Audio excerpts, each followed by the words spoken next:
Hello and welcome friends. आप सभी का स्वागत है एंजॉय फिजिक्स के इस चैनल पर। और हम यहाँ पर डिस्कस कर रहे हैं क्लास 12th की physics as per NCERT books. और चैप्टर 5 के हम क्वेश्चंस यहाँ पर डिस्कस करेंगे। चैप्टर का नाम है मैग्नेटिज्म एंड मैटर। हम एडिशनल एक्सरसाइज के जितने भी क्वेश्चंस हैं वो यहाँ पर डिस्कस करेंगे।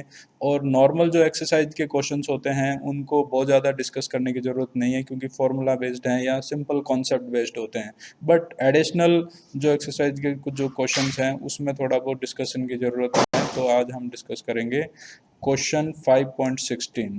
तो स्टार्ट करते हैं। ओके फ्रेंड्स, तो ये रहा आपका क्वेश्चन। क्वेश्चन है answer the following questions regarding earth magnetism, यानी जो अर्थ मैग्नेटिज्म है उसके बारे में आपको ये जो क्वेश्चंस हैं इनका जवाब देना है। तो ये पूरे कॉन्सेप्चुअल क्वेश्चंस हैं और इसको हम पार्ट्स में डिस्कस करेंगे। तो चलिए शुरू करते हैं।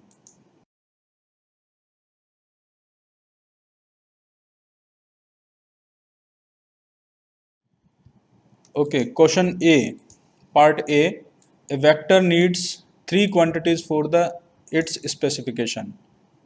Name the three independent quantities conventionally used to specify the Earth's magnetism। तो पहले तो आपको वो वेक्टर बताना है जिसको आइडेंटिफाई यानी जिसको स्पेसिफाई करने के लिए हमें थ्री क्वांटिटी की ज़रूरत पड़ती है। और फिर वो इंडिपेंडेंट क्वांटिटीज़ क्या है, तो अर्थ्स मैग्नेटिज्म से ये रिलेटेड हमारा आंसर होना चाहिए। तो आंसर आपका है कि this vector is earth's net magnetic field. जो नेट मैग्नेटिक फील्ड है अर्थ का, ये यहाँ पर आपको डायग्राम में भी इसमें ग्राफ में दिखेगा। तो ये हमारा ऐसा एक वेक्टर है जिसको तीन इंडिपेंडेंट फिजिकल क्वांटिटी चाहिए डिफाइन करने के लिए। और उन क्वांटिटीज को हम एक साथ क्या बोलते हैं, एलिमेंट्स ऑफ अर्थ्स मैग्नेटिज्म। तो earth's elements of earth's magnetism के जो नाम हैं वो हैं आपके मैग्नेटिक डेक्लिनेशन, फिर है आपका एंगल ऑफ डिप, और फिर है horizontal component of earth's magnetic field. तो अगर आप यहाँ पर देखना चाहेंगे इसमें डायग्राम में, तो ये नेट मैग्नेटिक फील्ड जो मैंने पहले बनाया है ये नेट मैग्नेटिक फील्ड है। और फिर जो आपका ज्योग्राफिकल मेरिडियन है और मैग्नेटिक मेरिडियन है, इन दोनों के बीच का जो ये एंगल है इसको बोलते हैं हम मैग्नेटिक डेक्लिनेशन। फिर है आपका angle of dip. Angle of dip जो है ए और बी आपका जो हॉरिजॉन्टल लाइन से कितना ये झुका हुआ है, ये एंगल ऑफ डिप होता है। और इसी का नेट मैग्नेटिक फील्ड का जो हॉरिजॉन्टल डायरेक्शन में जो कंपोनेंट आएगा that is called the horizontal component of earth's magnetic field. Next is B part, and according to B part, the angle of dip at a location in the southern India is about 18 degree. What would be you expect greater or smaller angle of dip in Britain?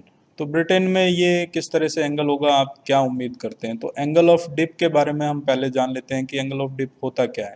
तो पहले भी जैसे हमने discuss किया था कि जो अर्थ का नेट मैग्नेटिक फील्ड है, क्योंकि जो कंपास नीडल है वो अर्थ के नेट मैग्नेटिक फील्ड को दिखाएगी। तो अगर आप डिप सर्कल यूज करेंगे तो एंगल ऑफ जो ये एंगल होगा हॉरिजॉन्टल लाइन के साथ, ये एंगल ऑफ डिप है आपका।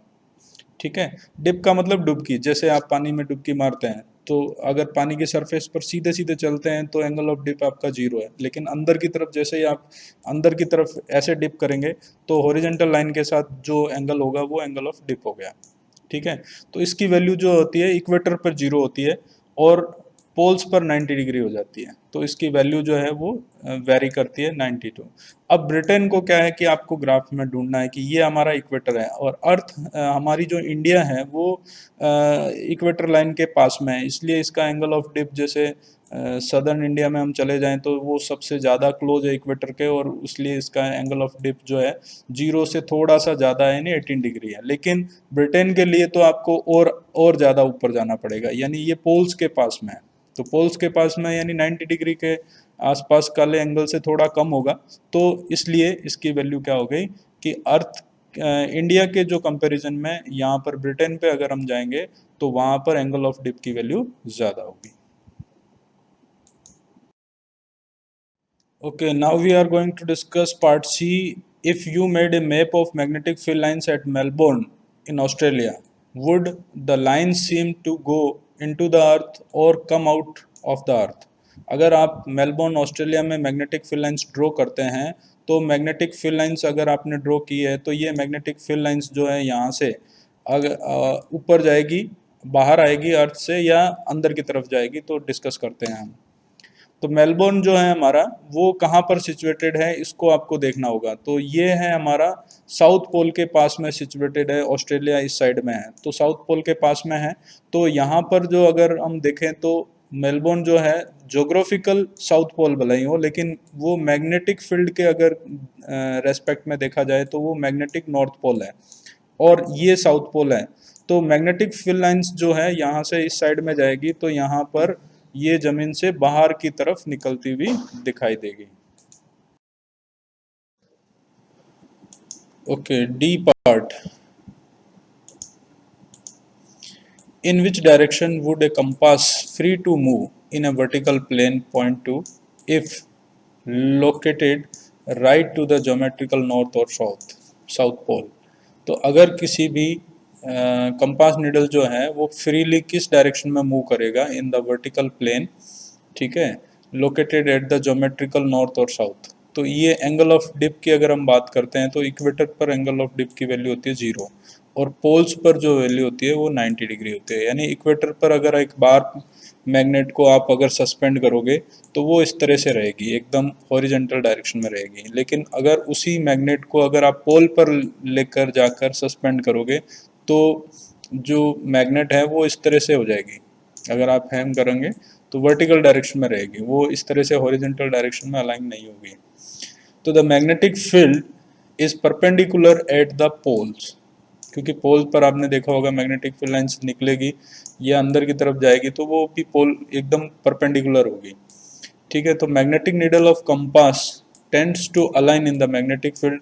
तो यहाँ पर अगर आप कंपास नीडल को रखोगे पोल्स पर तो वो मैग्नेटिक फील्ड की डायरेक्शन को फॉलो करेंगे। तो therefore the compass will get aligned in the vertical direction if it is held vertical to the north pole। तो नॉर्थ पोल में रखेंगे तो वो वर्टिकल प्लेन में अपने आप को अलाइन करेगी।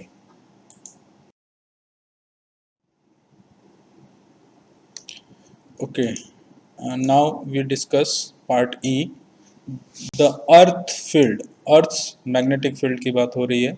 इट इज क्लेम्ड रफली approximate mates to the earth due to the field due to the dipole of magnetic dipole moment जो है वो 8 × 10⁻22 जूल पर टेस्ला लोकेटेड एट सेंटर। यानी हम ये दावा किया जाता है कि अर्थ का जो मैग्नेटिक फील्ड है वो एक मैग्नेटिक डाइपोल मोमेंट जो है अर्थ का वो इसकी वजह से है, ठीक है। तो check the order of magnitude of this number in some way. तो आपको ये फाइंड आउट करना है कि वो मैग्नेटिक फील्ड की वैल्यू जो है नंबर्स में कितनी होगी, ठीक है। तो चेक करते हैं।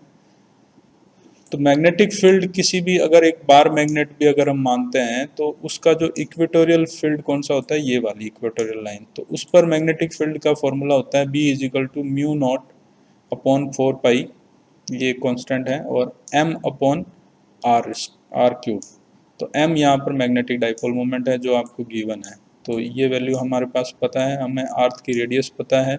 तो ये सारी वैल्यूज़ अगर हम यहाँ पर रखते हैं तो अर्थ का जो मैग्नेटिज्म आता है वो 0.3 गॉस होता है यहाँ, ठीक है। टेस्ला में अगर आपको निकालना है तो 0.3 × 10⁻⁻4 टेस्ला, ठीक है। तो यानी मैग्नेटिक फील्ड जो अर्थ का मैग्नेटिक फील्ड है वो जो ऑब्जर्व हमने कर रहे हैं उसके बराबर ही है, लेकिन ये मैग्नेटिक फील्ड बहुत ही वीक होता है। ओके, हम लास्ट पार्ट में पहुंच गए हैं और डिस्कस करते हैं part F. Geologists claim that beside the main magnetic north and south poles there are several local poles on the earth's surface oriented in the different directions. How is such a thing possible at all? तो यहाँ पर बात हो रही है कि भाई अर्थ का जो दो मेन नॉर्थ पोल और साउथ पोल तो होते ही हैं, एक नॉर्थ पोल और एक साउथ पोल।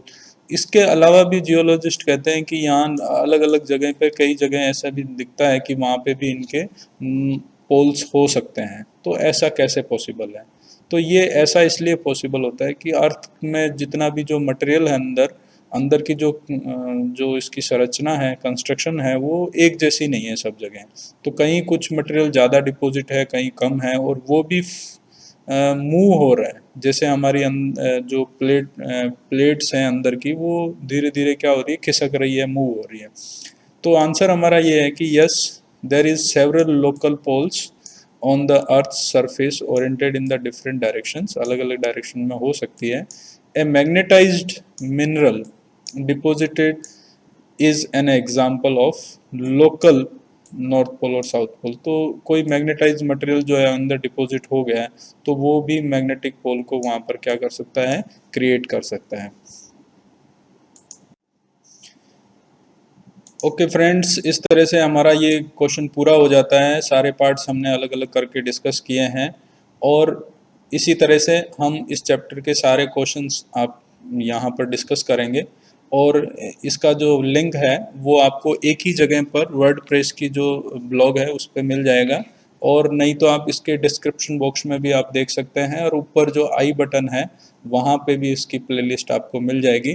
तो बहुत जल्दी हम अगले क्वेश्चन में मिलते हैं। थैंक यू, धन्यवाद।